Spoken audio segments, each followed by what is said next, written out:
as a worship leader, people think it's very glamorous and, touring the world and singing, but actually, there's a lot of hellos and a lot of goodbyes. There's a lot of situations and places that you go to you find extremely inspiring, and there's other places that you find either quite a challenge, or you come away from thinking are quite humorous. And yes, I've sung in a boxing ring before a boxing match. Where was that? In Dublin, would you believe? Well, I had can't say that, can I? But it was an unusual situation. Yes.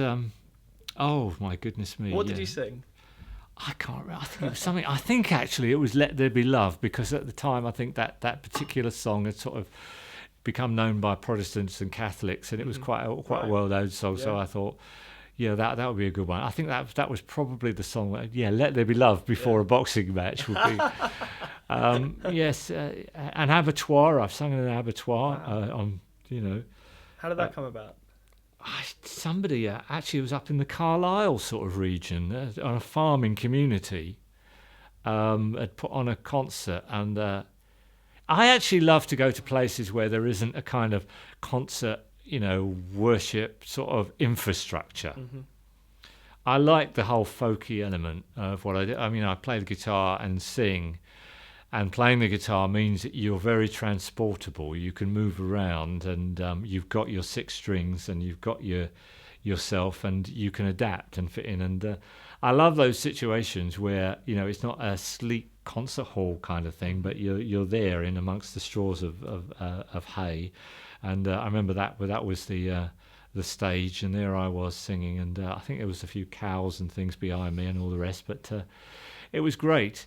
And that's sometimes beautiful things that happen when you're traveling, when you're on your sort of ministry tours. I joke with some of my other fellow comrades in our field, that you never know what you're going to face. You always know you're going to get a phone call and a white van's going to come and pick you up and take you somewhere, and you might be going off to some strange situation. I've had many of those, but often those have been some of the most humbling moments, where you've met people from very different walks of life and very different cultures, and you've been touched by their commitment and their honesty and devotion towards Christ that in our more sophisticated situations calls us to shame. And in Africa and in Asia, I've been to many of those places, and you're giving to them, but they don't know how much that you're imbibing of what many of those people in their struggles are facing. So there's the humorous moments, but there's the deeply moving moments, and I think life is made up of that. Worship life should be made up of joy, and at the same time there's that other twin in the womb, which is tears.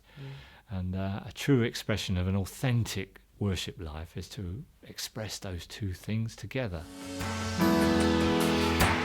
Tune in to the Profile Interview in association with Christianity Magazine every Saturday at 4 p.m, only on Premier Christian Radio, where faith comes to life.